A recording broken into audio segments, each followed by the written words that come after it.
Aprendi com o melhor, né?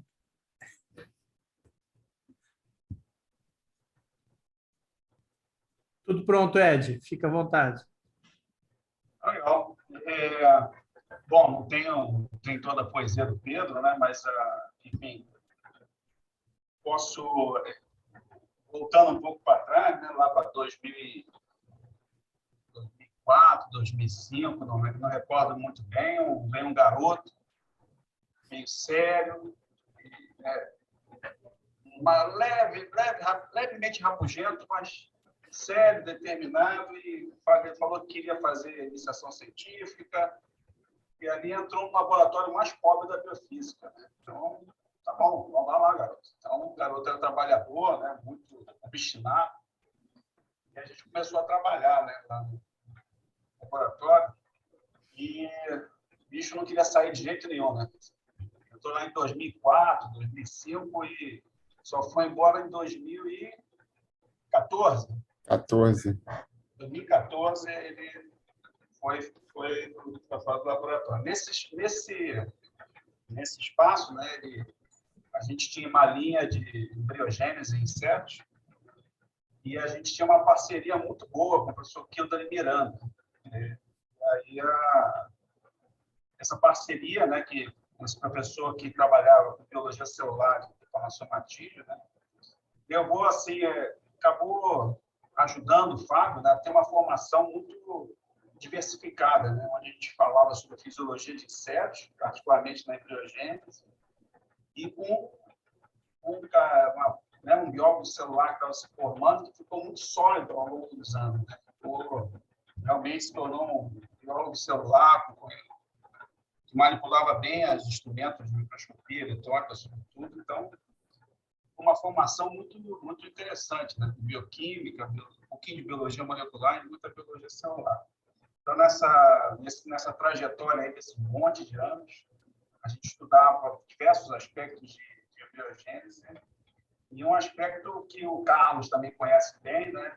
A gente caracterizou uma molécula chamada de polifosfato, e essa molécula é uma molécula, né, um monte de fosfato ligado, 100, 200, 500 resíduos, que aparentemente era só uma reserva de fósforo do desenvolvimento embrionário, e aí o Fábio começou a dar algumas contribuições bem legais, né, dizendo que essa molécula não era só uma reserva, e sim uma molécula ativa, do ponto de vista bioquímico, né, e que podia controlar diversos processos celulares.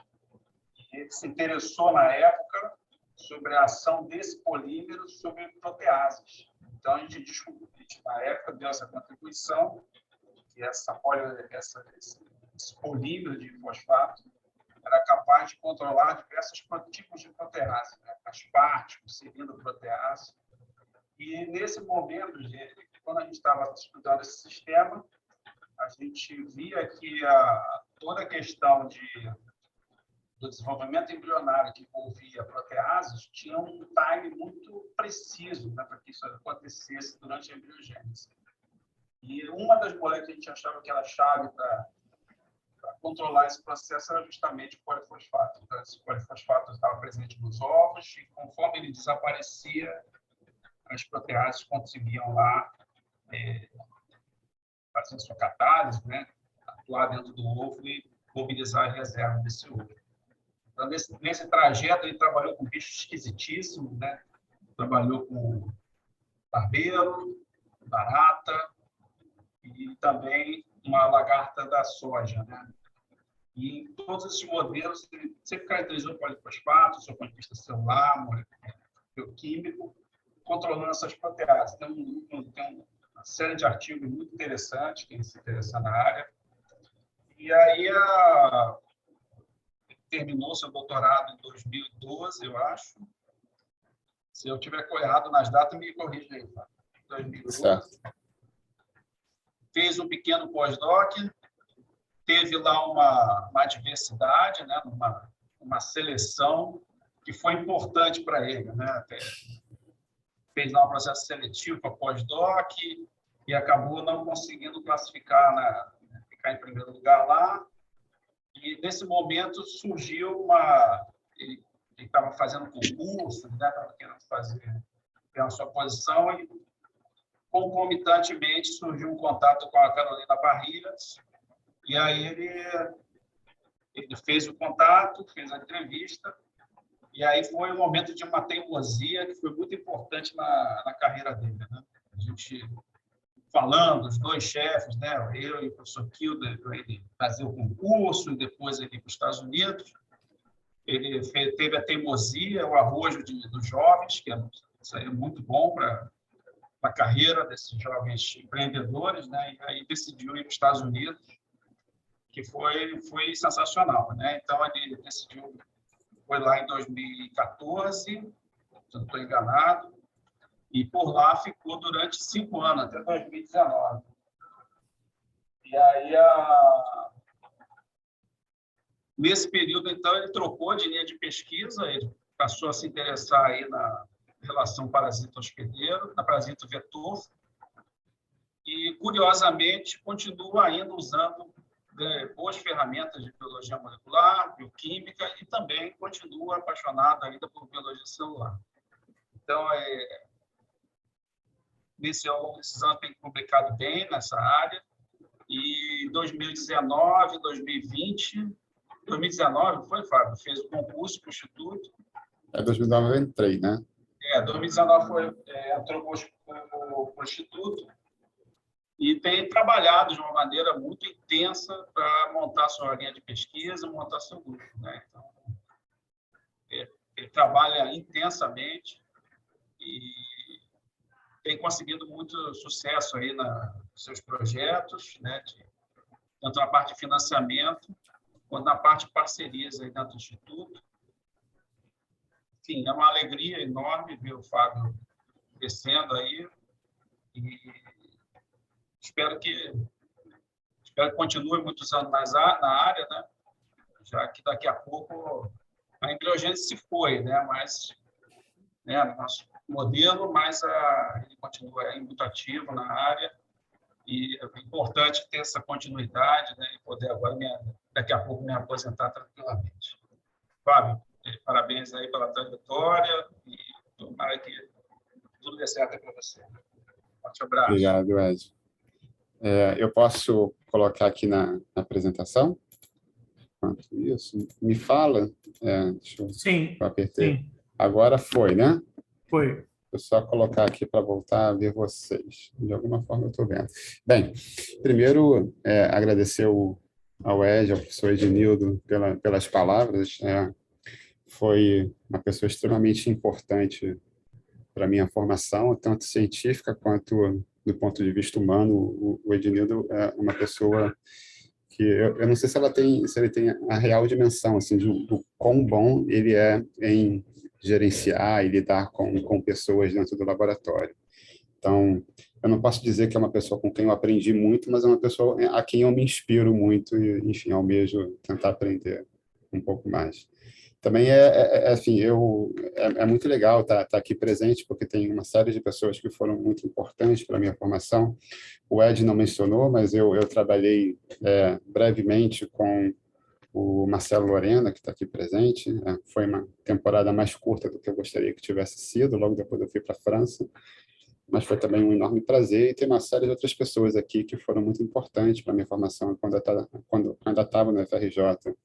O Marcus não deve saber, mas é uma pessoa a quem eu menciono nominalmente no meu memorial para o Instituto, foi uma pessoa muito importante, o Pedro, o professor Massura e uma série de outras pessoas que estão aqui. Então, realmente é uma oportunidade e uma alegria grande estar aqui presente. Bem, hoje eu sou professor, eu ainda me chamo recém-contratado porque estou me dando essa barriga da pandemia, mas está começando a ficar feio dizer que eu sou recém-contratado aqui no Instituto de Biofísica. Eu estou aqui no Laboratório de Ultraestrutura Celular Artamaia, chefiado pelo professor Vanderlei, e aqui a gente vem tentando montar o nosso grupo de estudo, de pesquisa, focado em plasmódio e principalmente em vetores, daí vem o Plasmovet. Então, eu estou aqui apresentando um pouco daquilo que a gente vem tentando focar E boa parte dessa história, apesar da biofísica, apesar da FRJ, boa parte do que eu vou contar hoje ainda está muito relacionado com as coisas que a gente fez no laboratório da Carolina, que foi ali onde a gente passou a maior parte do tempo durante o meu pós-doutorado. E aqui, então, entrando já aqui diretamente, imagino que vocês vejam um ponteiro, né? Esse laser. Então, Sim. entrando aqui já diretamente na questão dos anofelinos e no ciclo de vida de plasmódio, eu tenho noção que isso é do conhecimento da maior parte de vocês, mas só para normalizar, né, o ciclo de vida do plasmódio dentro do anófeles, ele começa ali durante, obviamente, a ingestão do sangue, quando o mosquito ingere o parasita na forma de um de gametócitos, e o que é interessante nesse momento é que ele ingere uma quantidade muito grande de parasitas. Então, a gente está falando aqui de dezenas de milhares de parasitas que são ingeridos. Esses gametócitos são ativados, esses formam um zigoto, esses zigotos eventualmente dão a formação de um ocineto, e esse ocineto ele é a forma móvel que vai ser importante para iniciar o processo de invasão do intestino. Logo em seguida, ou após essa invasão, a gente tem aqui o estabelecimento de um ocisto. Isso acontece ali em torno de 1 a 2 dias após esse processo de ingestão. E o que começa a ficar interessante é quando você começa a contar a quantidade de ocistos que vão se desenvolvendo aqui na lâmina basal do epitélio intestinal e compara com a quantidade de parasitas que entrou, você tem uma redução de 3, 4 ordens de grandeza. Daquelas milhares, dezenas de milhares, acaba que a gente tem aí umas poucas dezenas, e assim, infecções que a gente chamaria de naturais, de oocistos presentes no intestino. Então, você tem esse gargalo que se forma, e esse gargalo acaba sendo interessante, porque o conceito é, se você conseguir puxar isso um pouco mais, né, forçar um pouco mais a barra aqui, você pode sair desse estado de suscetibilidade para um estado de potencial refratoriedade. Então, é por isso que várias pessoas, inclusive a gente, ou eu, enquanto trabalhava com a Carolina, gostávamos muito de olhar para esse momento aqui. Depois disso, esse ocisto, né, esse parasita dentro do ocisto começa a se multiplicar, ele restabelece a parasitemia, e, eventualmente, ele vai ser liberado no hemolinfo, vai chegar até o epitélio da glândula salivar, vai invadir, e durante um próximo repasto sanguíneo, esses parasitas, na forma de esporozoítos, vão infectar uma pessoa. Então, esse é o ciclo básico da malária no hospedeiro invertebrado. E aí, só para finalizar esse slide, o que é importante para a gente, quando a gente vai avaliar a parasitemia no contexto dos vetores, acaba sendo esses oocistos e esses esporozoítos. São esses caras que a gente geralmente, na maior parte das vezes, conta. O momento inicial do processo de infecção, o momento final do processo de infecção. Então, isso depois vai ser importante quando a gente voltar a olhar infecções experimentais. E aí, uma coisa que me chama bastante atenção, uma coisa que eu gostava de discutir, etc., era que, enquanto que eu apresento um modelo relativamente determinista, e depois eu vou voltar a falar coisas mais ou menos deterministas, quando a gente olha para uma infecção experimental ou para uma infecção natural, o que a gente vê é um mar de resultados. A gente vai ver uma mediana, uma média que nos informa alguma coisa, mas um espectro de animais infectados que podem ter, por exemplo, no caso de um ocisto, algumas centenas, aqui novamente, né, infecções experimentais, onde a gente está realmente atacando, colocando muito parasita para infectar, mas a gente vê aqui uma grande quantidade de ocistos que se estabelecem em alguns animais, um outro número de animais onde basicamente a infecção não se desenvolve, e outro amplo espectro de infecções. E a pergunta um pouco é por que a gente tem essa grande variabilidade. E isso não é uma exclusividade de insetos vetores, de mosquitos, ou, enfim, qualquer outro vetor. Isso tem outros paralelos em outros organismos, né? A gente tem sempre acontecendo um determinado desafio imune. Alguns indivíduos ou alguns organismos vão manifestar a doença em algum nível, e esse nível de manifestação ele é bastante variado, enquanto que outras pessoas não manifestam essa infecção de forma nenhuma, ou são no mínimo assintomáticos. E tem várias formas de você explicar isso, na verdade, tem vários fatores que podem explicar isso, eu trouxe apenas alguns. Então, a gente tem fatores estocásticos, componentes aleatórios desse processo de interação, que o Zé trouxe numa discussão por e-mail há um tempo atrás para o grupo do Arthur Mint.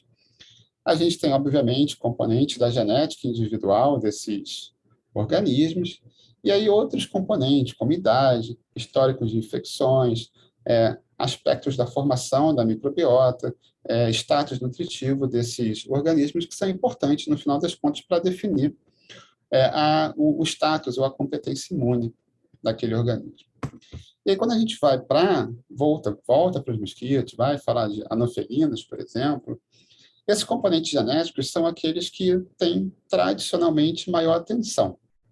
E eles já mostraram ser ferramentas extremamente poderosas, no sentido de identificar, de fato, efetores da resposta imune. Então, eu trago aqui só alguns exemplos, né, de estudos de genética quantitativa, genética de populações, que identificam componentes que são essenciais para definir a suscetibilidade ou refratoriedade de diferentes populações de anofelinos contra diferentes espécies de plasmódio. Então, os grandes componentes, né, boa parte daqueles componentes centrais da imunidade de anófilos, TEP1, LR1M1, APL1C, todos eles apareceram, boa parte deles apareceram a partir desses estudos de genética quantitativa. Então, isso eu acho extremamente interessante. No entanto, a gente não tem necessariamente essa competência de geneticista para estudar isso, e tem esse outro componente que a gente chama, eu aqui chamo, talvez até de uma forma errada, de componentes não genéticos da competência vetorial, que me interessam.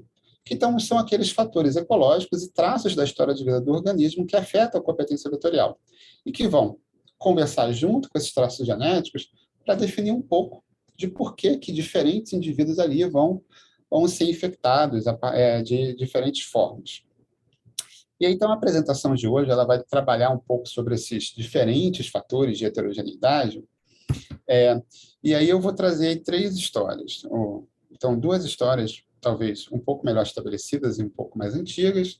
A primeira delas é a componente da memória imune de mosquitos. Um segundo, bem en passant, assim, a microbiota. E o terceiro, que a gente vem trabalhando aqui, componentes relacionados com a própria alimentação dos mosquitos. Então, legal, né? Começando lá com aquele primeiro aspecto da memória imune, olhando aí para os determinantes moleculares e celulares do prime de anófilos. Então, antes de eu começar a falar muita coisa, eu preciso definir um pouco, o que é esse prime, né? Então, isso é um conceito que foi utilizado lá de imunidade de vertebrados pela Carolina, numa publicação em 2010 na Science, onde o que ela fazia? Ela pegava 2 grupos, né? Esse foi um trabalho da Janet Rodrigues, então eles pegavam 2 grupos de mosquitos, os 2 eram infectados, né, a partir de um camundongo infectado com plasmódio Berger, e aí um desses grupos de mosquitos, eles eram mantidos uma temperatura não permissiva, então a infecção não se desenvolvia. E um outro grupo de mosquitos era mantido uma temperatura permissiva, a infecção se desenvolvia, mas ela se desenvolvia durante pouco tempo, durante 2 dias, basicamente. Depois disso, todo mundo voltava para uma temperatura não permissiva, e aí, alguns dias depois, você fazia uma nova infecção, tanto aquele que nunca, em teoria, nunca viu ou nunca se iniciou um processo de infecção, quanto aquele que se iniciou um processo de infecção. Eram infectados e mantidos o tempo inteiro uma temperatura permissiva, aonde então o parasita conseguiria se desenvolver. E aí, depois de 7 dias, eles faziam a contagem dos oocistas, que era aquela forma mais inicial ali da infecção do plasmódio que a gente utiliza para fazer análise de parasitemia.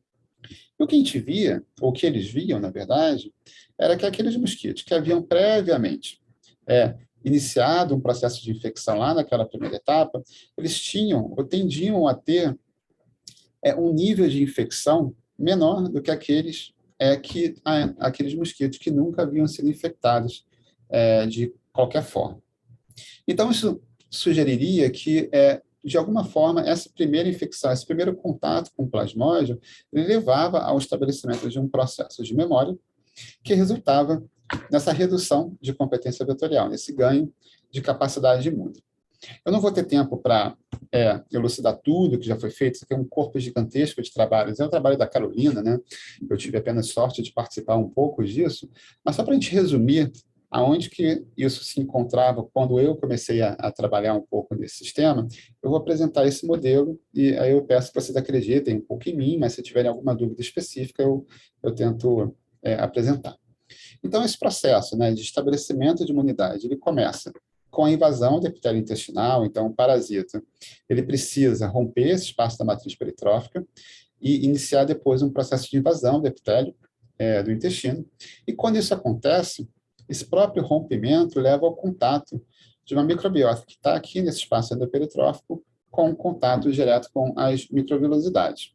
Então, esse contato com a microbiota é essencial para esse processo de estabelecimento da memória imune.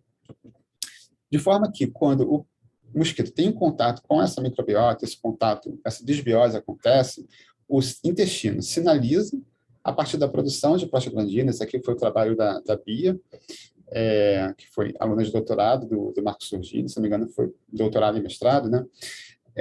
Você tem, então, esse pico de prostaglandina logo após o contato, isso dura em torno de 24 horas, e esse pico de prostaglandina leva a uma sinalização para a região da parede abdominal do intestino, que, por sua vez, leva à produção de dois componentes. Um desses componentes era um mediador lipídico, a lipoxina 4, e um segundo componente, um transportador de lipídios, que é a evoquina, que a hipótese é de que ele transporte, ele atue no transporte da lipoxina 4 na hemocélula. De qualquer forma, esses dois componentes juntos, aumentados, levavam ao que se convencionou chamar um fator de diferenciação de amostras, ou seja, eles levavam, quando aumentados, a diferenciação desses prohemócitos, essas hemócitos pequenininhos, para esses granulócitos, que eram células patrulhantes, né, circulantes na hemolinfa, mas que têm capacidade de atuação antiplasmodial. E, no final das contas, o aumento dos níveis circulantes de granulócitos em função de todo esse processo, que levava que, durante uma segunda infecção, esses granulócitos agora já existentes tivessem uma atuação acentuada contra a invasão do parasita. Então, isso que a gente chama de priming, ele basicamente pode ser caracterizado do ponto de vista de um bioensaio na diferenciação de granulócitos. Ele ocorre a partir de um estímulo que está relacionado com a produção de prostaglandina pontualmente, logo após o processo de infecção, e ele está envolvido com o aumento da produção desse fator de diferenciação de amostras, que é composto pela evoquina e pela lipoxina 4. E o que era interessante é que a produção, né, a capacidade de síntese de HDF, ou especificamente de lipoxina 4, a partir de ácido aractônico, ela continuava aumentada diversos dias após o término daquele estímulo. Então, de alguma forma, você mantinha uma memória. O que a gente chama de memória é a capacidade de produção elevada de HDF em função desse estímulo. E aí, então, voltando do ponto de vista experimental, a gente acaba tendo três formas de fazer esse priming, essa elevação de granulócitos. A primeira e mais natural dela é a própria infecção. A segunda é uma não-injeção de prostaglandina, né, mimetizar o aumento da produção de prostaglandina na ausência de um processo infeccioso. E o terceiro, coletar a hemolinfa desses mosquitos desafiados, remover toda a fração celular e transferir a fração acelular da hemolinfa para o mosquito nunca desafiado, quer dizer, de fazer uma transfusão de HDF, pegar esse componente e jogar num outro mosquito. Então, essas são três formas de estabelecer o prime experimental. E, com isso, a gente pensou em tentar investigar algumas perguntas que ainda existiam, permaneciam um pouco em aberto. Então, primeiro, quais são os tipos celulares envolvidos tanto com a produção de evoquina quanto de lipoxina 4? A gente sabia ou achava que estava envolvido majoritariamente com a parede abdominal, possivelmente o corpo gorduroso, mas isso ficava um pouco vago. A gente não tinha informações diretas em relação a isso. O segundo componente é quem é que está produzindo essa lipoxina 4, né? Quais são os genes, as enzimas relacionadas com isso. E a terceira pergunta é quais eram esses fatores de memória que eram importantes para a gente manter essa produção acentuada em função do processo de infecção. Então, foi dentro desse contexto que eu fui trabalhar um pouco com a Carolina, após a minha chegada. Então, eu vou tentar mostrar alguns aspectos, ou algumas tentativas de responder um pouco dessas perguntas. Então, a primeira coisa que a gente fez foi tentar montar um sistema in vitro que tentasse mimetizar um pouco o que acontecia durante a infecção.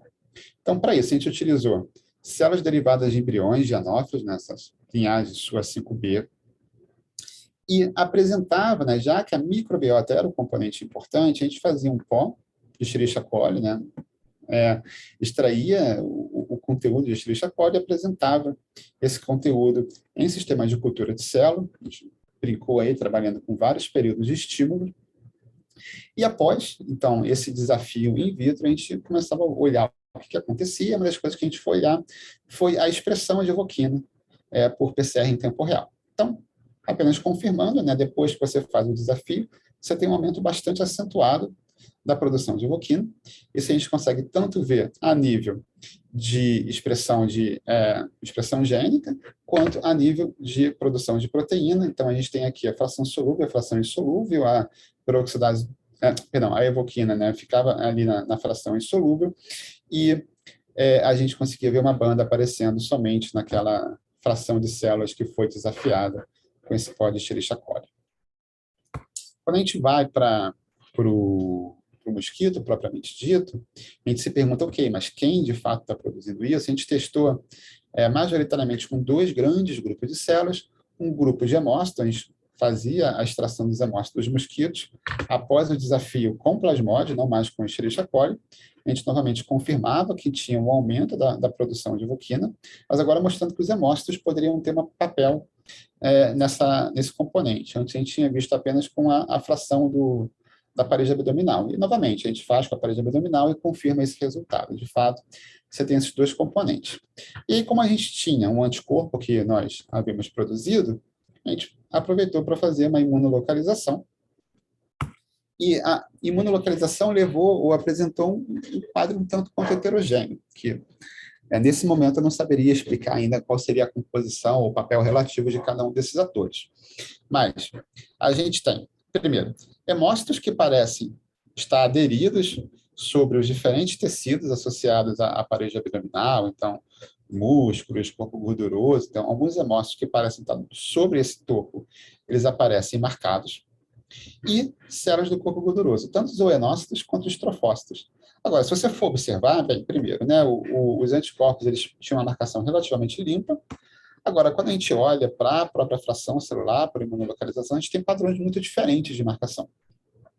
Então, nesse momento, a gente sabe que, né, a gente tem diferentes tipos celulares envolvidos com a produção de evoquina, mas a gente não sabe exatamente dizer qual é o papel, tanto desses padrões de marcação, quanto do próprio fato de que diferentes células associadas à parede abdominal parecem estar produzindo evoquina. Mas, enfim, então, esse é o quadro que a gente tem de evoquina quando a gente pensa quais são os tipos celulares importantes. E aí, passando para o que passou a ser o nosso foco, né, a produção de lipoxina 4. Né? Novamente, a gente tem aqui um mediador lipídico que, junto com esse transportador lipídico, é o que faz esse fator de diferenciação de amostras. Então, a lipoxina acaba sendo um componente, no que se refere a insetos, um tanto quanto complicado. Ô, Fábio, Perdão, Massuda. Oi, Massuda. Antes que você continue, tem uma coisa claro. aqui. Todo esse esquema, ele funciona da mesma maneira, tanto a 21 como a 28 graus, ou isso muda? Porque você mostrou aquela diferença do tratamento lá na frente, e se esse esquema ele funciona da mesma maneira nas 2 temperaturas ou são diferentes? A temperatura de 28 ela não é permissiva, né? Então, quando a gente faz a quantificação de HDF, isso é trabalho, enfim, anteriores da Carolina, né? Quando você faz a quantificação de HDF naqueles animais, né, que passaram pelas temperaturas não permissivas, no seu bioensaio, que é pegar a hemolinfa de um mosquito desafiado, que passou pela temperatura não permissiva, e injetar no mosquito não desafiado, você não vê essa produção de granulócitos, da mesma forma que você nós estamos falando quando de você 21 passa. graus. Então, a gente está falando de um conceito, né, de uma temperatura permissiva, isso, 21 graus. Tá bom, é isso que eu queria. Valeu, tá bom. Obrigado, desculpa. Nada. Ok. Então, voltando, né, a gente tinha aqui a lipoxina 4, e anteriormente já tinha mencionado o próprio papel da prostaglandina. E aí, enfim, existe na literatura vários trabalhos, especialmente com prostaglandinas, que mostram o papel das prostaglandinas como mediadores de lipídicos em insetos, inclusive na resposta imune. Mas aí acaba sempre tendo um mistério, porque quando a gente olha para a ciclooxigenase e para as lipoxigenases, que são os genes importantes ou essenciais para a metabolização dos derivados de ácido araquidônico e a síntese desses eicosanoides, a gente não encontra esses genes nos genomas de insetos. O que leva a uma grande pergunta sobre quem é que está fazendo esses caras que a gente consegue identificar para espectrometria de massa, por exemplo. Então, existia, né, essa grande pergunta, e aí uma das coisas que a Bia fez lá na Carolina foi demonstrar que na verdade, duas hemiperoxidases específicas, a hemiperoxidase 7 e a hemiperoxidase 8, Anopheles tem 17 hemiperoxidases no genoma. Então, duas delas eram importantes para a produção de prostaglandina. Então, isso é um trabalho que, enfim, da Bia, lá com a Carolina, foi publicado ali em 2019. Isso nos levou, né, a perguntar se a gente conseguiria, de alguma forma, tentar associar as hemiperoxidases também aos acúmulos de lipoxina 4. Essa era uma das poucas pistas que a gente conseguia estabelecer naquele momento. Perdão, só um segundo. Então, como eu mencionei, né, a gente tem 17 hemiperoxidases no genoma de Anopheles. Então, o que a gente fez já que esses processos de infecção eles levam a uma produção desses fatores de diferenciação de amostras, de lipoxina, né, com longa duração, eles continuam produzindo, seja lá o que esteja presente, ele também tem que estar ativo durante muito tempo.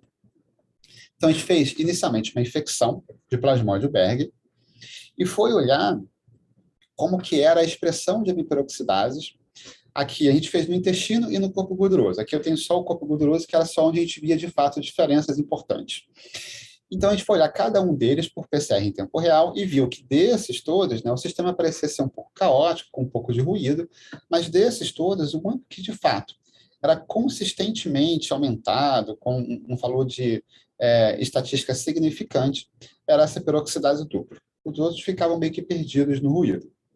E aí a gente fez a mesma coisa, lembrando, né, a gente tem diferentes formas de induzir o priming no laboratório, a gente fez a mesma coisa não injetando prostaglandina, que era um sistema mais limpo, e é interessante porque a prostaglandina a gente já sabe, a partir dos próprios experimentos da Bia, que ela é rapidamente metabolizada. Então a gente injeta, menos de um dia depois, você não vê mais os traços da prostaglandina. No entanto, 6 dias depois, a gente tinha um sistema com um pouco menos de ruído, a gente via novamente duas hemiperoxidases que se permaneciam ali ativas, ligadas, em função desse estímulo.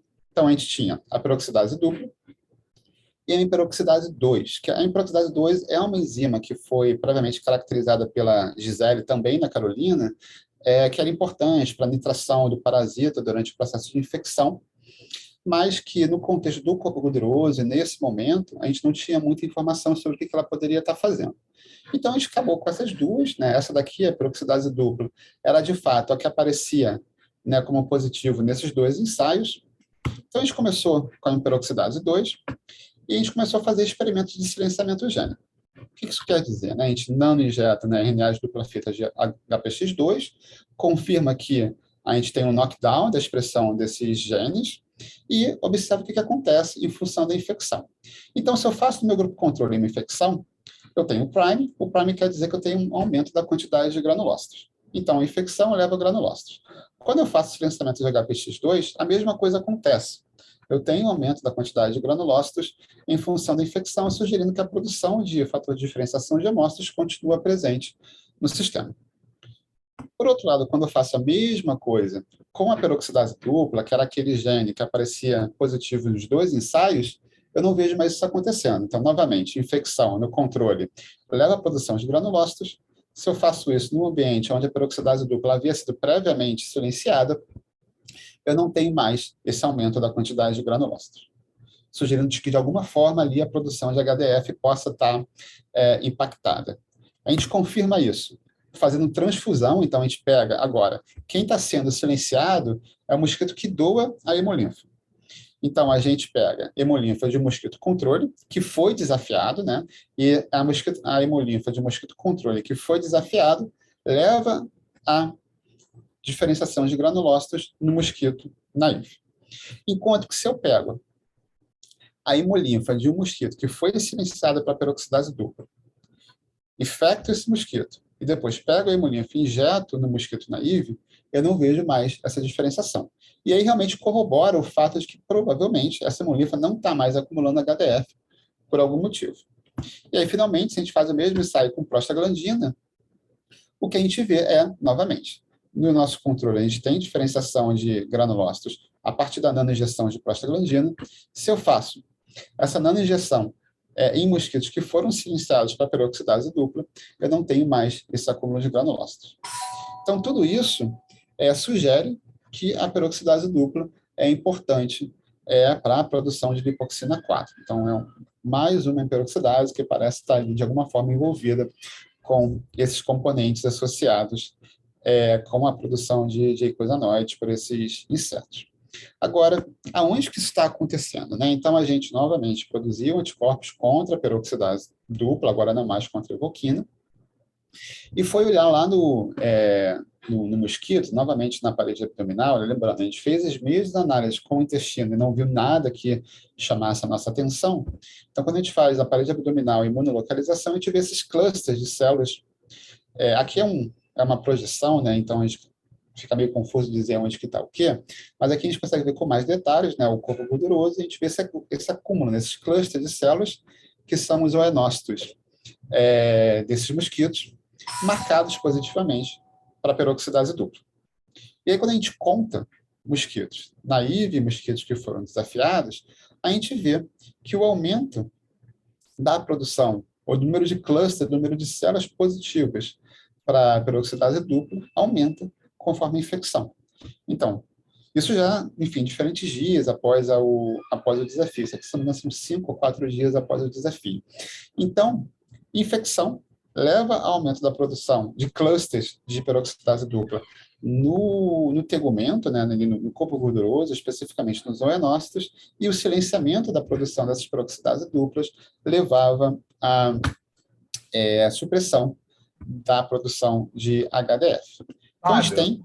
Fábio, Oi, Pedro, fala. Um pouquinho o slide anterior. Esse anterior, aqui. Curioso, não, é aquele da Imuno mesmo. Aqui. Que particularmente no teu challenge, mas também no outro, você tem sempre alguns núcleos, ou prioritariamente alguns núcleos, grupos de núcleos na tua imagem. Ou seja, como se fosse um patch. Eles não estão dispersos randomicamente. Como é que você interpreta isso? Dos positivos ou de uma forma em geral, os negativos também? A marcação verde, a marcação para dobra de bloco. A nossa interpretação inicial é, de fato, assim, os zoonócitos, né, eles tendem a se comportar enquanto clusters. Eu vou dar um asterisco aqui daqui a pouco sobre isso. Isso é um cluster de célula ou é uma célula com vários núcleos? Se era poliploide, eu não saberia dizer. A gente não tem uma marcação que permita diferenciar a quantidade. Mas baixo, claramente, é um cluster, né?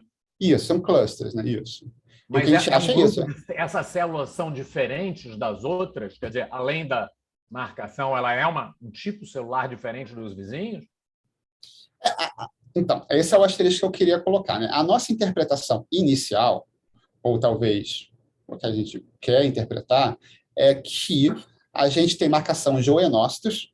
Então, esses são oenócitos, até a gente está seguro. Agora, eu não consigo dizer, eu não tenho um marcador de oenócito. Por que é oenócito? Você está seguro que é oenócito? Pelo próprio padrão de marcação, né? Eu não sei, eu não vou ter aqui uma referência, né? A gente tem trabalhos, até do Paulo Pimenta, de morfologia e de imunolocalização de oenócitos. Né? Os trofócitos, eles têm um padrão de marcação, uma morfologia geral diferente. O que eu não sei dizer, eu acho que a gente não tem informação, né? A gente não tem um bom marcador de oenócitos. Então, pela morfologia, ele parece ser um oenócito, pelo próprio padrão de marcação. Agora, eu não posso nem dizer se todo oenócito é peroxidase dupla positivo. Ou você tem um cluster, né, um subtipo de oenócitos aqui que estão direcionando para esse sentido. Hoje, a gente tem pessoas que começam a fazer...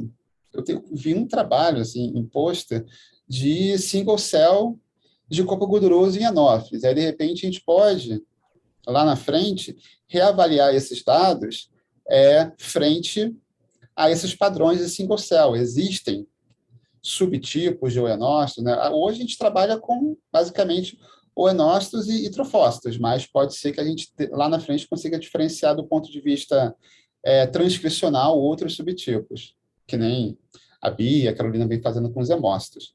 Então, enfim, eu fico um pouco nesse meio termo, né? Morfologicamente, eles são compatíveis com o que a gente espera de oenócitos, porém eu não posso dizer que todos os oenócitos são peroxidase dupla positivos. Aí talvez a gente tivesse que ir até mesmo para... Aí entra mais um pouco na minha praia, né, para microscopia eletrônica de transmissão, alguma coisa que pudesse ajudar um pouco nessas interpretações. Uma última pergunta, desculpa alongar. Essa marcação, ela é homogeneamente colocada ao longo do corpo gorduroso?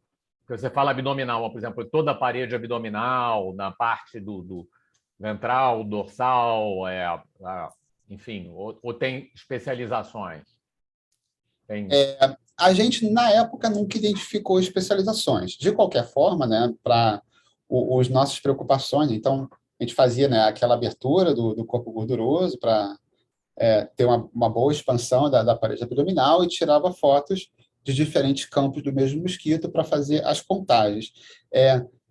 Nós nunca identificamos padrões de marcação associados a regiões preferenciais ou relativas da anatomia do mosquito, perto de um determinado tecido muscular, ou perto da cárdia, ou, enfim, mais na porção anterior, mais na porção posterior do mosquito, ventral, dorsal. A gente nunca identificou. Não quer dizer que não existe, né? Não foi identificado a princípio.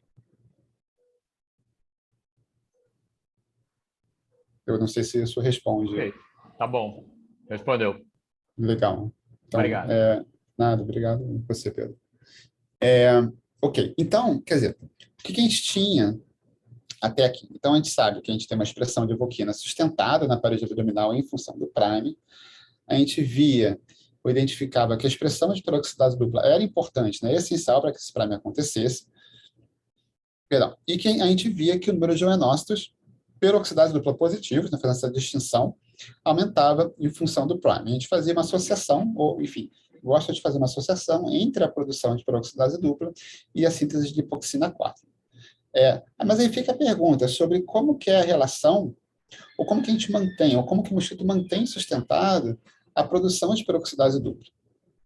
Lembrando que, ao menos no caso da prostaglandina, a gente vê vários dias após a prostaglandina ser metabolizada, a peroxidase dupla ainda lá upregulada, né? Então, isso nos levava a pergunta sobre o que estava acontecendo, como que estava acontecendo. A gente passou, acho que talvez seja a inferência direta mais razoável, né? Ou, enfim, a primeira que a gente pensou em moduladores epigenéticos. E aí, quando a gente foi pensar em moduladores epigenéticos, a gente pensou diretamente nas histórias das acetiltransferases, que tradicionalmente, aí talvez já seja até uma visão um pouco ultrapassada, mas tradicionalmente seriam uma categoria de modificadores de histonas que estariam associados, primeiro, ao aumento da produção das taxas de transcrição de determinados genes e acho que principalmente com moduladores de transcrição com efeitos de longa duração, né, de memória. Então, nós fomos no genoma do Gianófilis, utilizando o drosófilo como referência, identificamos, se eu não me engano, 10 histonas acetiltransferases. Aqui eu tenho resultado de 9, porque uma delas, após silenciamento, o mosquito morre, após silenciamento e ingestão de sangue. Desculpa. Então, das 9 que sobraram, a gente foi fazendo silenciamento uma a uma delas, e, em função do silenciamento, a gente fazia depois a infecção. E o que a gente vê é que, tradicionalmente, o que acontece, na maior parte dos casos, silencia, infecta, aumenta a população de granulócitos.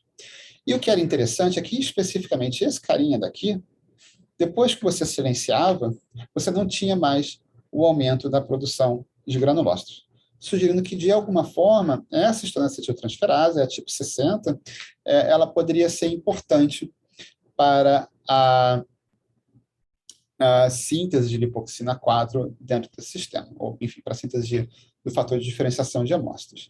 A gente confirmou isso novamente com infecção, a partir do silenciamento dessa tipo 60, e também utilizando aquele ensaio de doação de fator de diferenciação de amostras. Eu não apresento aqui, mas eu também fiz a mesma coisa com prostaglandina.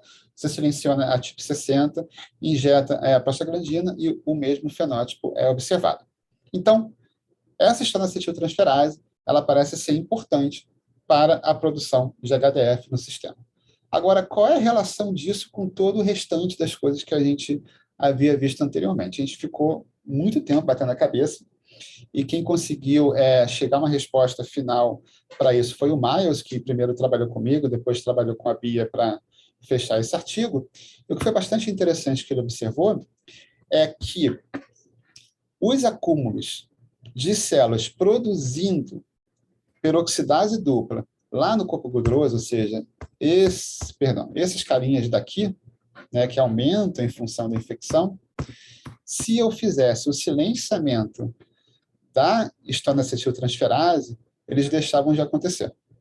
Então, a ativação, a produção de peroxidase dupla naqueles zoonócitos ou naqueles zoonócitos-like, ela é dependente da atividade dessa histonacetiltransferase.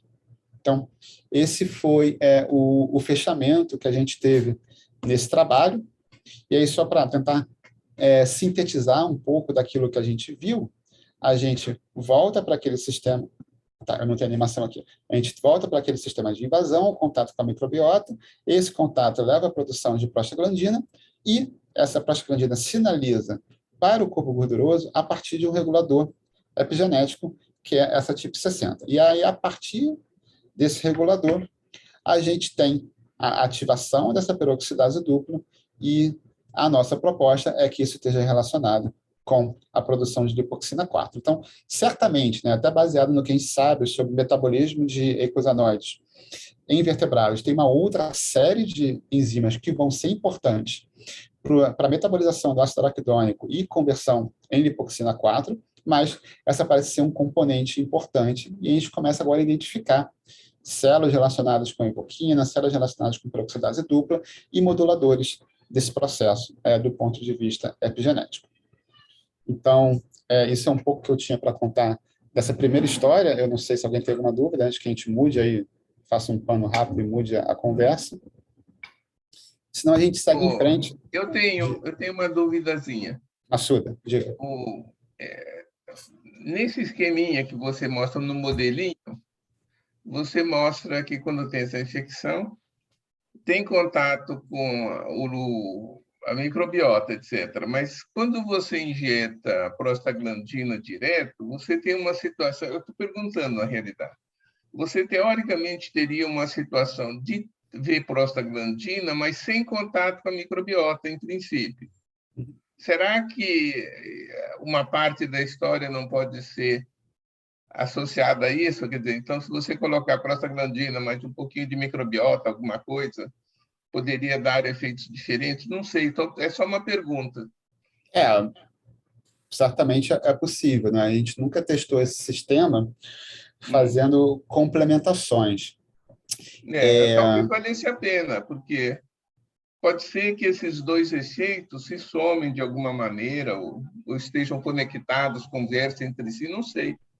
Foi só uma duvidazinha quando você mostrou o modelo. Tá bom? Não, mas é só essa dúvida. Tudo bem. Não, eu acho importante, né? A gente tem duas dificuldades grandes aqui, né? Idealmente, a gente faria a quantificação de lipoxina 4. E, bem, isso se mostrou extremamente difícil. Os kits de ELISA, eles não funcionam bem nos sistemas de hemolinfa de insetos, acabam tendo, enfim, marcações múltiplas, né? Então, falta especificidade. Conseguir material e fazer as extrações de lipídios para espectrometria de massa e quantificações confiáveis também se mostrou um trabalho bastante árduo. E, por outro lado, o bioensaio, que é o que a gente geralmente utiliza, né, em substituição à quantificação, ele também tem dificuldade de sensibilidade. A gente consegue ver ligar e desligar relativamente bem. Agora, eu tentei, né, em diversos momentos, tentar fazer quantificações relativas ou meio termos, e era complicado.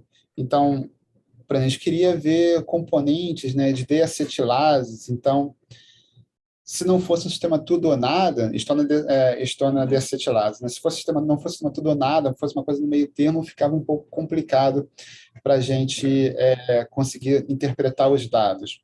Talvez esse sistema onde a gente coloca um mais o outro e veja papéis aditivos, a gente tem que refinar um pouco o modelo antes de ser capaz de encontrar uma boa resposta, na verdade, um bom ensaio para avaliar isso. Mas certamente é algo que pode ser avaliado e certamente pode identificar coisas importantes, né? Ou, enfim, aspectos importantes da biologia da infecção. Valeu, obrigado. Era só essa dúvida. Pedro, acho que quer falar alguma coisa? Sim. Fábio? O Pedro vai... O Carlos controla aí, eu não sei quem é próximo. Quem é que vai falar? É o Pedro? Pedro parece que ia falar, não sei. Fala, Pedro. Mas, não, só... De onde que vem o ácido araquidônico? Boa pergunta. Eu confesso que eu nunca pensei sobre isso, mas porque a gente... Não, tudo bem, a gente sabe, as fosfolipases, né? Então, a gente tem a degradação das fosfolipases, a atividade de fosfolipase A. Eu estou perguntando a origem mesmo, quer dizer, porque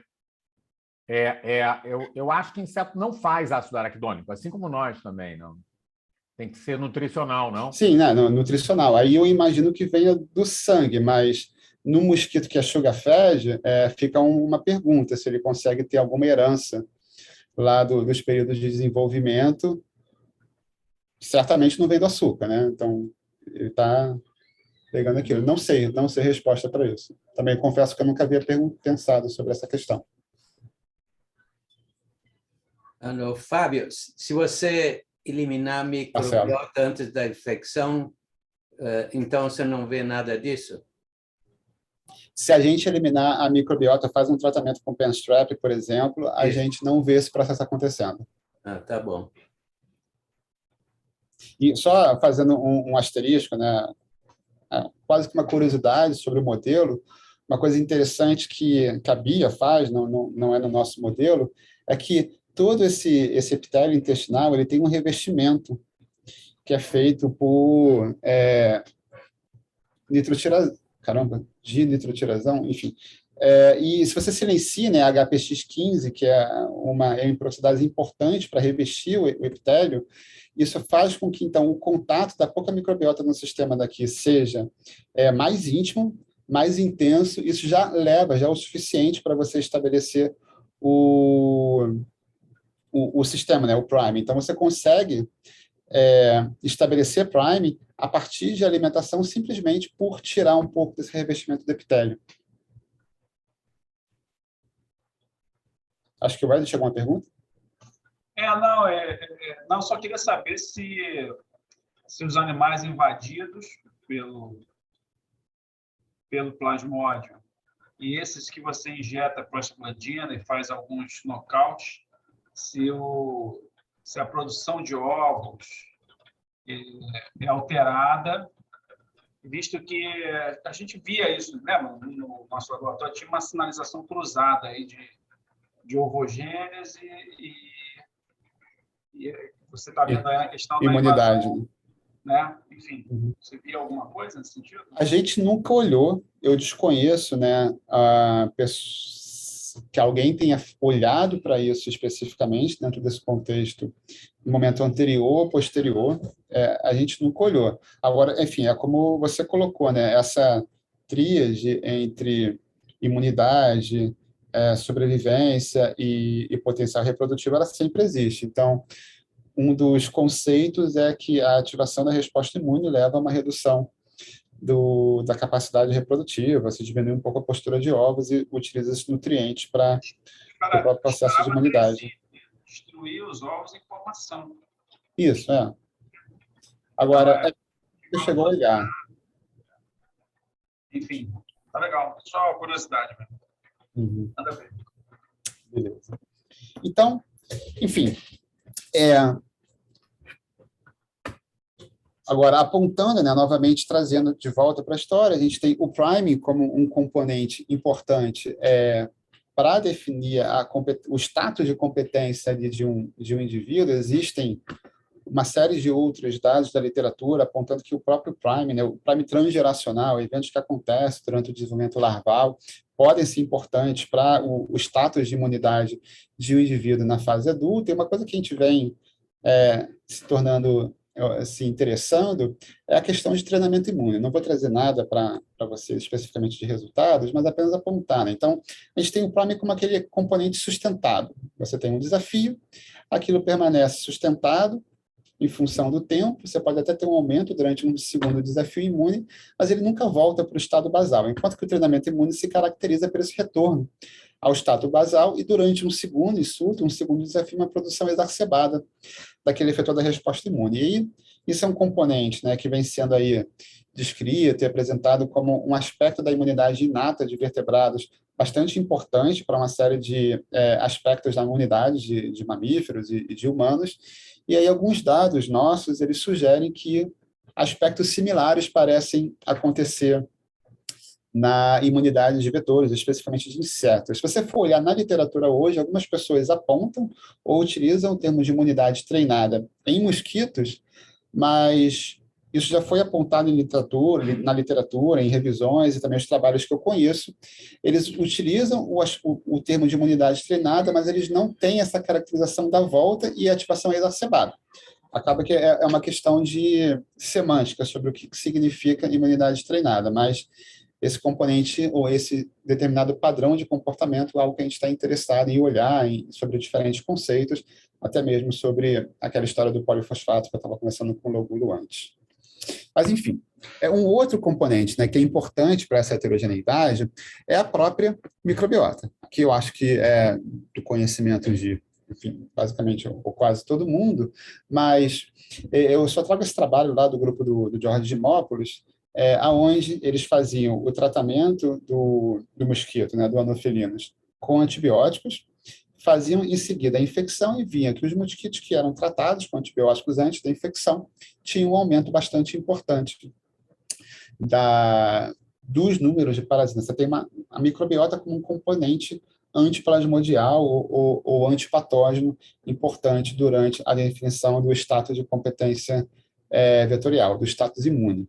Bem, a gente teve um trabalho, até anterior a esse trabalho que eu apresentei, como ele já está, enfim, aí na literatura há um tempinho, eu vou tentar passar por ele relativamente rápido, mas a gente, então, fez aí uma caracterização da presença de Wolbachia em anofelinos. Então, a Wolbachia é um modelo de bactéria que é, enfim, amplamente debatido e conhecido. O Luciano já fez apresentações aqui no grupo do artropódio, ele é a grande liderança dentro desse tema mundial e no Brasil, mas é uma bactéria, né, que a gente chama de uma espécie única, apesar desse tema ser, no mínimo, polêmico. Se for uma espécie única, a gente apresenta diferentes supergrupos de Wolbachia, e outras pessoas dizem que esses supergrupos poderiam ser reconhecidos como espécies diferentes de Wolbachia. Mas, enfim, tradicionalmente, Wolbachia pipiense, uma espécie única com diversos supergrupos, capaz de estabelecer uma infecção sistêmica e intracelular, o que permite, então, que eles se estabeleçam nas linhagens germinativas e, com isso, façam um aspecto de transmissão vertical. Ele é restrito ao artrópodes, ou seja, ele é não patogênico a humanos, também é tido como não patogênico a insetos, e existe um grande interesse nele, em parte pelo fato de ele ser capaz de manipular a reprodução desses diversos insetos. Diferentes supergrupos são capazes de manipular a reprodução desses insetos, e isso leva a uma rápida fixação dessa bactéria na população. Eu vou passar aqui por isso rápido, mas se alguém quiser debater um pouco desses temas, a gente, enfim, detalhe um pouco melhor. Mas o que era interessante, ou o que foi interessante aqui, uma boa parte, né, do interesse na Wolbachia advém do fato, né, da caracterização do Luciano, ainda trabalhando com o Scott O'Neill, de que Aedes infectado com Wolbachia passava a ser refratário inicialmente, né, a dengue, mas depois se mostrou para Zika e outros arbovírus. E existem alguns trabalhos que demonstravam que infecções de Wolbachia em anofelinos também tinham manifestações não tão absolutas em termos de refratoriedade, mas levavam a uma redução da competência vetorial. No entanto, ninguém, entre aspas, ninguém, exceto um trabalho em Anopheles e Stephen Tsai, tinha uma caracterização de uma infecção ou de uma transfecção estável de Wolbachia em anofelinos que chegava à linhagem germinativa que conseguisse, então, ser passada em gerações. E também ninguém identificava, ou não se conseguia identificar populações nativas de anofelinos infectados com Wolbachia. E aí esse é um estudo da Flaminia Caterucci, uma pesquisadora de Harvard, uma das grandes lideranças nesse campo da competência vetorial, onde ela havia identificado uma população de anofelinos em Burkina Faso infectada com Wolbachia. Então, aqui é uma hibridização in situ, onde você vê a linhagem germinativa das fêmeas, né, marcadas com Wolbachia. É até interessante você comparar aqui a drosófila, né, você vê uma marcação extremamente intensa, né, uma alta ocupação dessas bactérias nessas células da linhagem germinativa, enquanto que esse evento em anofelinos, no caso da Flaminia, era bem mais discreto. No entanto, apesar dessa descrição, aqui já é o tratamento com tetraciclina, está mostrando que se tinha a perda disso, mas apesar dessa descrição, você via, né, em populações de campo uma redução da prevalência de mosquitos infectados com plasmódio naqueles que carregavam Wolbachia, sugerindo que, então, também em campo, a presença de Wolbachia poderia levar a uma redução da competência vetorial. Então, a gente fez um trabalho similar em Mali, né? Mali é um país vizinho a Burkina Faso, então a gente foi coletar, na verdade, nossos colaboradores coletaram, né, mosquitos em diferentes localidades, e em 2 localidades a gente conseguiu identificar a presença de Wolbachia. Eram presenças, né, em alta frequência, relativamente estáveis, a gente conseguiu identificar em 2 anos espaçados, na verdade, 2 momentos espaçados por 5 anos, mas em baixos títulos. Agora, de qualquer forma, apesar de ser baixos títulos, quando a gente fazia aqui, esse campo da esquerda, são mosquitos coletados de campo e analisados no laboratório em PCR em tempo real, tanto para quantificação de Wolbachia quanto de plasmódio, a gente via que os mosquitos que tinham o Wolbachia tendiam a não ter infecções de plasmódio, e os mosquitos que tinham infecções quantificáveis de plasmódio, eles tendiam a não ter infecções de Wolbachia. Como é uma população de campo, né, isso era similar ao que havia sido feito pela Flaminia, mas tinha a possibilidade de a gente ter algum efeito aqui que pudesse estar... Enfim, não é uma causalidade, né? A gente poderia ter outras coisas como idade, que poderiam maximizar a possibilidade da gente encontrar esse efeito, mesmo que eles não tivessem uma causalidade intrínseca. Então, no sentido de tentar investigar isso um pouco mais a fundo, a gente estabeleceu uma colônia de mosquitos que a gente trouxe de Mali, infectados com Wolbachia. Como não era uma infecção completa da colônia, alguns mosquitos, né, em torno de 50% a 60% dos mosquitos pareciam infectados e outros não pareciam infectados, a gente conseguia quantificar e separar Wolbachia positivo, Wolbachia negativo, o que a gente via novamente era o padrão. No que se refere aqui à quantificação de esporozoítos, os mosquitos, né, que tinham Wolbachia, aqui todos eles são desafiados, né, todos eles são infectados, e os que têm Wolbachia tendem a não ter infecções de plasmódio, e aqueles que tinham infecções de plasmódio eram aqueles que tendiam a ter ou não ter Wolbachia quantificável, ou, enfim, ter baixos títulos de Wolbachia. Sugerindo, então, que a própria, né, novamente, né, sugerindo que a Wolbachia é um componente, ou pode ser um componente importante nessas localidades, na hora de se pensar ou de se definir o que é a competência vetorial para esses mosquitos, novamente demonstrando que a própria histórico de formação da microbiota pode levar à presença de algumas bactérias que podem ter um papel importante, além do próprio papel geral da microbiota na questão do estabelecimento da resposta imune, que a gente mencionou tanto a partir do trabalho do George Dimopoulos, quanto esse trabalho que eu havia apresentado anteriormente em relação ao Prime. Bem, em relação a isso, né, aqui, esse ponto é onde foi feito as coletas, a caracterização da Flaminia. Aqui são as regiões onde em Mali a gente fez a caracterização, e aí depois disso alguns outros locais, né, alguns outros trabalhos foram feitos identificando a presença de Wolbachia em populações de anofelinos ali na África.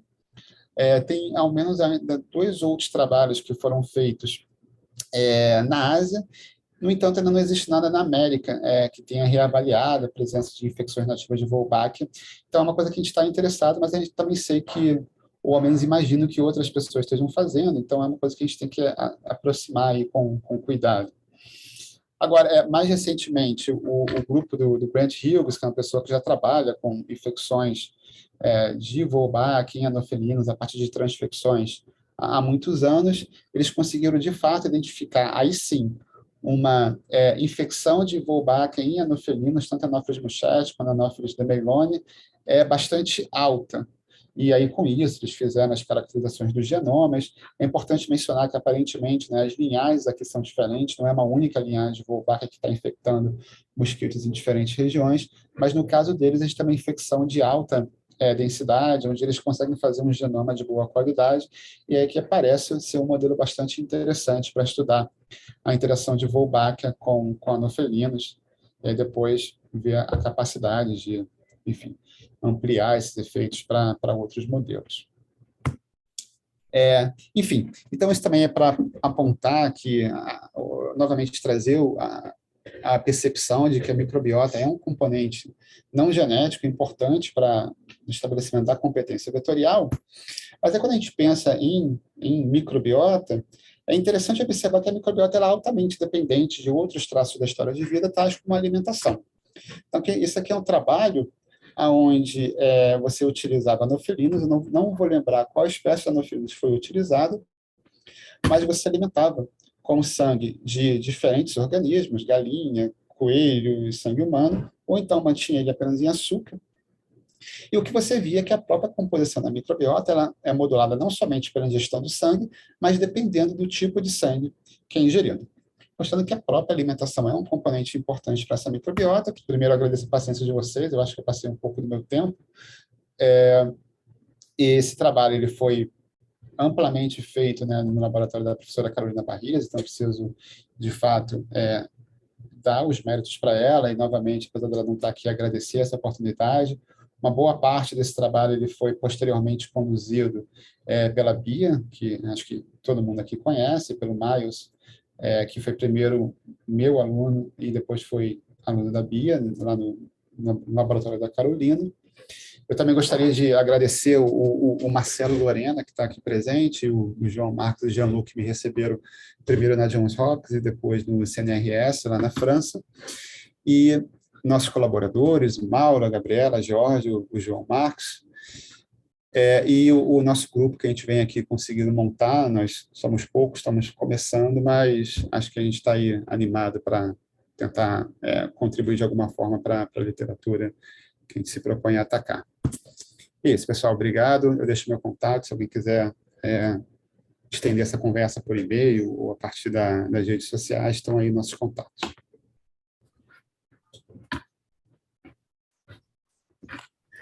Legal, Fábio. Parabéns. Estou tentando aqui interromper a apresentação. Uhum. O Ita já levantou a mão aí. Fábio, muito legal os teus dados.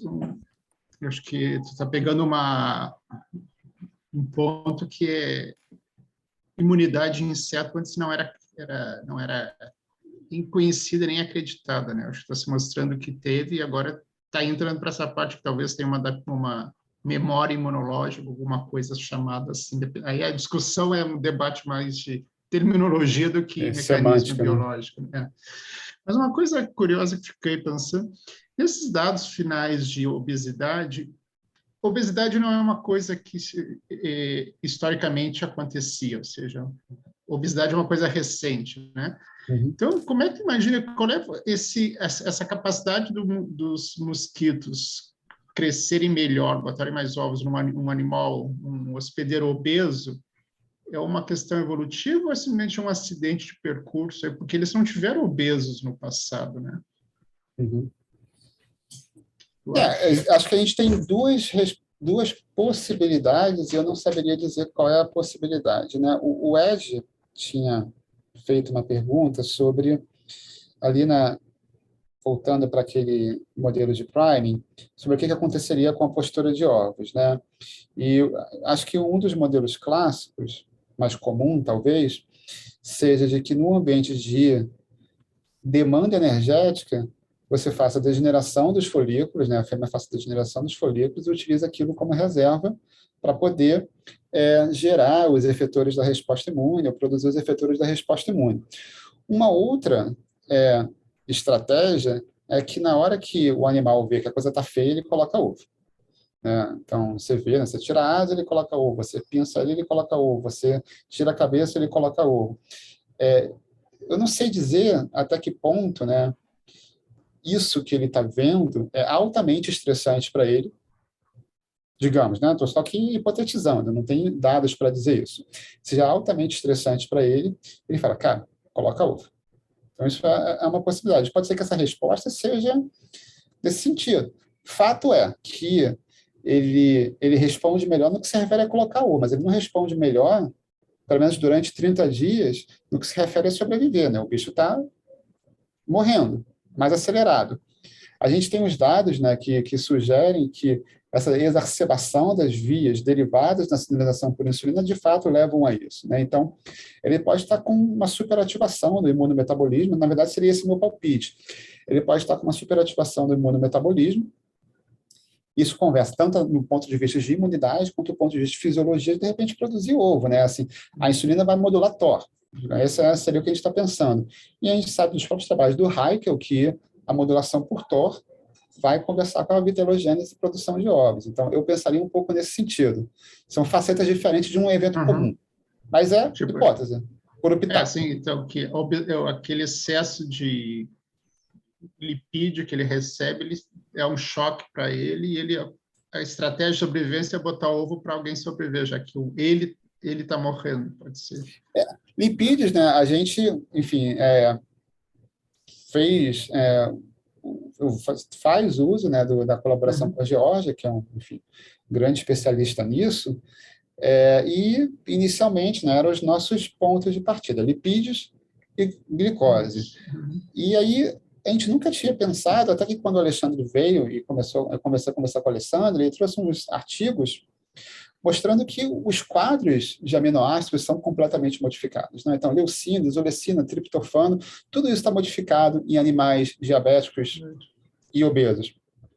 Então, pode ser que aquilo que a gente pensou inicialmente não seja necessariamente mais importante. Pode ser outras coisas, além das citocinas. Isso eu ia te perguntar, porque o animal obeso é um animal que está com uma resposta inflamatória agudizada, né? A obesidade é uma inflamação. Será que ele não está recebendo do hospedeiro marcadores e essa resposta, marcadores de inflamação, e a resposta de botar ovo é por causa disso? Ele sente que o organismo dele se detecta como inflamado ou com agressão também? É especulação pura, né? É uma especulação que a gente está louco para tentar responder. Assim, qual é o papel do ambiente inflamatório na resposta imune, na verdade, na homeostasia intestinal desses animais. Diga, Ed. Nessa linha aí do ITA, se você pegar um outro modelo qualquer de inflamação crônica, vai ter efeito similar, né? Sim. Talvez valha a pena pegar aí algum camundongo aí do CCS que tem uma infecção, algum modelo de inflamação, né, crônica, e vai ter o mesmo efeito, se for isso, né? Ou não, mas se não tiver, pelo menos já sabe que deve ser a sinalização específica para o caminho da high glucose, né?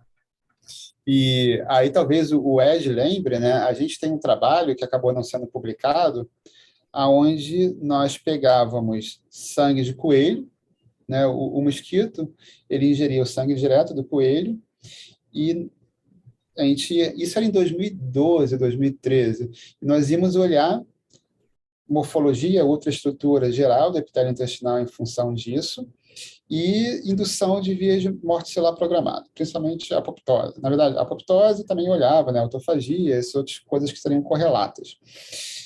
E o que a gente via naquele sistema é que assim, você tinha uma ativação maciça de apoptose, o intestino estava todo destruído. O que eu nunca soube, a gente não publicou esse trabalho, e hoje, quando a gente fala de colaboração com a Gabriela, é um pouco em cima disso, e agora a gente coloca a citocina, né, esses processos inflamatórios no topo dessa história, mas o que eu não sei te responder é, eu tentei repetir esses resultados com camundongos e eu não vi isso acontecer. Então, pode ser uma questão de fonte de sangue. Uma outra possibilidade é que pode ser que, naquela época, alguma coisa estivesse acontecendo com o biotério de coelhos, uma infecção, alguma coisa acontecendo naqueles experimentos, que induzisse aquele fenótipo de morte. E aí volta para as histórias. Bem, alguma coisa com uma infecção crônica, ou algum animal, né, passando por um processo inflamatório por algum motivo, pode estar impactando aí na homeostasia intestinal desses insetos. Algo que a gente, enfim, é uma coisa que a gente é louco para responder, é uma das nossas prioridades, mas a gente não sabe a resposta ainda.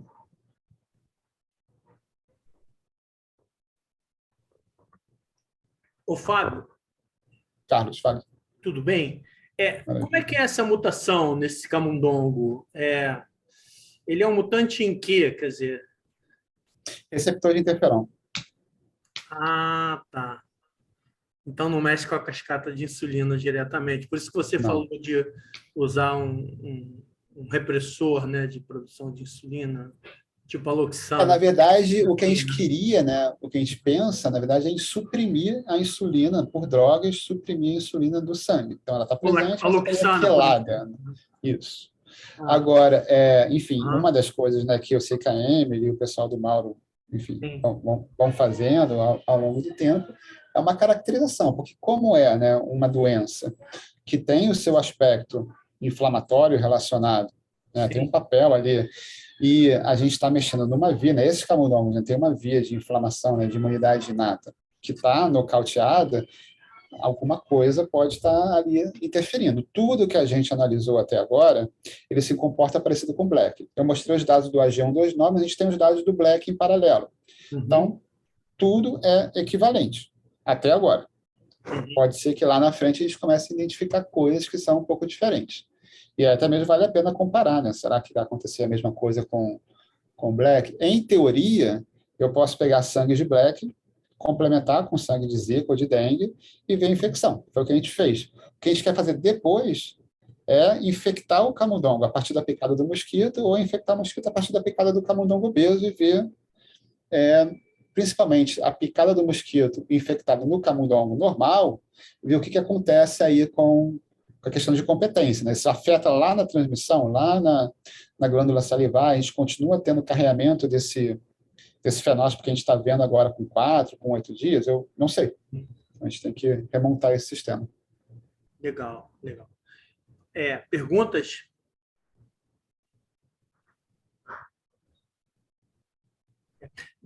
Já que ninguém fez, deixa eu fazer uma última pergunta. E você está pensando em cruzar isso com as coisas de Wolbachia? Porque você sabe do nosso trabalho, né? Assim, sim. Aí, cara, tem uma pergunta. Por causa da competência vetorial, a questão da Wolbachia e competência vetorial, e você está falando direto em competência vetorial, né? Tem uma pergunta que a gente tem, que eu não sei a resposta, eu não sei o nível de loucura, mas que seria interessante, ou que eu gostaria de, ao menos, fazer o piloto. Tá? Então, assim, eu não lembro agora, foi uma surda que perguntou, né, sobre o porquê que você tinha esse impacto sobre a competência vetorial dos Aedes infectados com Wolbachia, e eu mencionei a questão dos lipídios. Sim. Ok, o que acontece quando esse bicho está agora carregado, o sangue está carregado de lipídios? Eu não sei se isso vai afetar esse fenótipo de bloqueio de transmissão. Então, possivelmente, a gente gostaria de, pelo menos, fazer um teste, um pilotinho. Enfim, tem que convencer as pessoas certas, né? É um ambiente, enfim, que já tem aí bastante pessoas trabalhando, mas seria interessante a gente conseguisse fazer o mesmo experimento com camundongos, perdão, com mosquitos com Wolbachia e mosquitos sem Wolbachia. Isso. Se você tem o mesmo fenótipo aí acontecendo.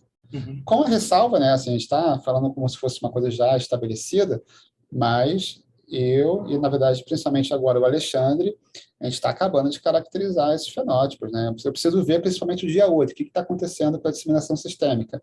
De repente eu tenho só um atraso, mas depois você recupera, não tem diferença tão grande, então está caracterizando. Legal. Parabéns. Eu não sei se alguém tem mais perguntas. Está me ouvindo? Estou ouvindo. Sim, Cristiano. Fala, Cris. Nesse sentido... Oi, Fábio, tudo bom? Cristiano aqui. E Cristiano? Nesse sentido do metabolismo de lipídio, tem um artigo que saiu na Cell, que a acilcarnitina sendo um metabólito ali que tanto o vírus quanto a Wolbachia depende, entendeu? Então, esse artigo é bem interessante, mas não se limita, né, só ao metabolismo de lipídio, mas nesse sentido a acilcarnitina já foi demonstrada sendo, tipo, a Wolbachia e o vírus competindo por ela ali.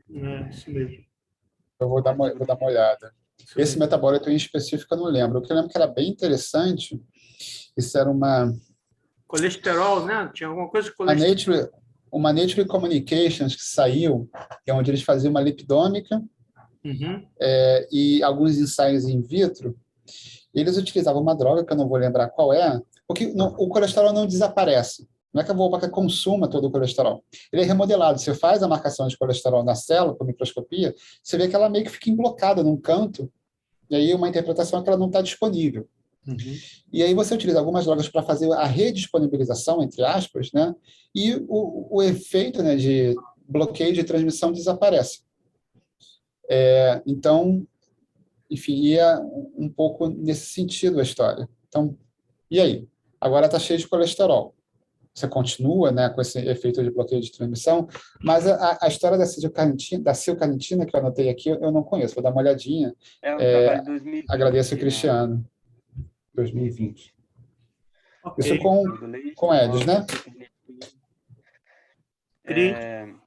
Uma outra coisa. Acho que o Cris não ouviu a sua pergunta, Fábio. Isso é o modelo de Edis, né? Isso, né, Edis? Beleza.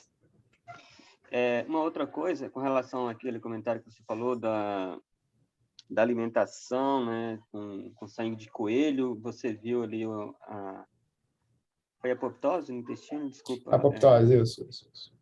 Então, tem uma coisa que, assim, aqui, isso é uma hipótese também, eu também não tenho certeza, mas eu acredito que o coelho sendo alimentado, né, mais de uma vez ali com mosquito, ele vai produzir uma resposta, né?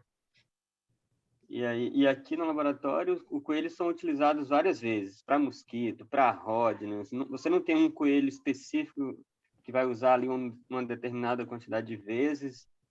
Enfim, eu acredito que se pegar um coelho que nunca foi alimentado, pega o sangue dele e faz, você vai ter um resultado. Talvez próximo com o que você obteve lá no camundongo.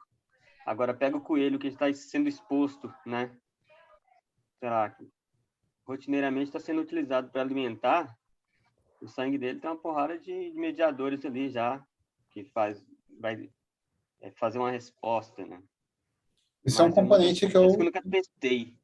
É uma história interessante. Trocou o coelho lá no biotério, você vai alimentar o mosquito, ovo pra caramba, uma quantidade absurda. Você vai alimentar várias vezes no mesmo coelho, você vê a quantidade de ovos dar uma reduzida. Assim, é coisa de observação, né, que a gente tem assim, no laboratório, mas nunca testei assim experimentalmente. Não, isso é interessante. Eu vi a mesma coisa com o ripsefo sanguíneo quando estava alimentando com coelhos. E aí, após a terceira alimentação, já não tinha muita infecção com o ripsefo sanguíneo. E a ovoposição caía também. Mas aqui, por que eu acho que acaba não impactando muito na queda da colônia? Porque são vários coelhos, então a gente está sempre fazendo aquele rodízio. Mas eu acredito que se ficar repetindo o mesmo coelho, vai ter um... Legal. Uma coisa que a gente pode fazer, isso assim, a gente consegue, né? Porque, assim, se isso for, de fato, estiver acontecendo, isso a gente pode teorizar, né, que você tem alguma coisa parecida com treinamento imune. Então, você vê, né, você tem um pico ali de produção de mediadores inflamatórios em função da alimentação. Um tempo depois, aquilo volta para o estado basal, Mas se de fato isso for verdade, se de fato isso acontecer, pode ser que numa segunda, terceira, quarta, quinta alimentação você vai progressivamente aumentando a velocidade e o nível que você tem esses componentes sendo ativados. E aí pode ser que você tenha uma hora que você tenha um efeito de fato acontecendo. A gente pode testar, eu nunca pensei em fazer isso, mas a gente pode testar, tem que passar pelo seu, etc., mas a gente pode testar fazer múltiplas alimentações no camundongo. Pega o camundongo, deixa o mosquitinho lá se alimentar, deixa ele acordar, 1, 2 dias depois você faz uma outra, 1, 2 dias depois você faz uma outra, e a gente pode ver se, teoricamente, tem algum impacto progressivo aí na integridade da epitélio intestinal, ou algum outro marcador que a gente possa pensar. É interessante, porque, de fato, a primeira alimentação que eu fiz, na verdade, as alimentações que a gente fez com camundongos, que eram fontes de sangue para o mosquito, pela primeira vez, eu não via marcador nenhum. Assim, tudo nos poucos testes que a gente fez, limpos. Mas daí é que quando tem várias alimentações, o camundongo, o coelho, já começa a produzir anticorpo, você detecta anticorpo contra saliva. Em carrapato, por exemplo, o Rhipicephalus sanguíneos, que é o modelo em coelho, a gente não consegue fazer segunda alimentação no coelho, quer dizer, cada coelho é usado uma vez só. Na segunda alimentação já, o coelho já está com um anticorpo que acaba com o carrapato. E não acaba assim imediatamente, mas se você fizer fazer a colônia vai degradando, ela vai perdendo todos os parâmetros biológicos. Então, para manter Rhipicephalus sanguíneos e coelho, é um uso só. Não tem como usar 2 vezes o mesmo coelho. Porque você detecta até anticorpo contra saliva e glândula. Então, eu acho que o mecanismo é mais resposta adaptativa mesmo. Gente, eu acho que o Massuda queria perguntar alguma coisa, não, Massuda? Não. Assim, bom, agradecer ao Fábio. Muito interessante o seu trabalho, adorei. Agora, sobre essa coisa que vocês estavam falando, da reação dos coelhos, os próprios tratadores dos coelhos e quem fazia alimentação dizia que, pelo menos por Rodney, o coelho ia para lá e falava, olha, está com a orelha fria. Ele já... E acho que ele ficava estressado e dava uma contração periférica geral, a orelha ficava branquinha. E aí ninguém conseguia alimentar mais. Mas essa acho que é uma reação mais do coelho do que qualquer outra coisa, né? Sim. Enfim, eu só tinha uma coisa que o Lobulo perguntou para você na hora isso eu me lembrei agora, sobre a questão da insulina, que acho que além da dosagem da insulina, que acho que vocês deviam fazer nos ratinhos, talvez fosse interessante pegar o sangue do ratinho magro e do ratinho gordinho e adicionando quantidades crescentes de insulina e alimentar e ver o que acontece. Pode ser que tenha alguma informação que venha via insulina mesmo, né? Talvez valesse a pena fazer isso, que acho que não é tão difícil. Com certeza. Se fizer isso, esse experimento é certo. Um trabalho que, uma das coisas enfim, a gente vai ser a tese do Alexandre, né?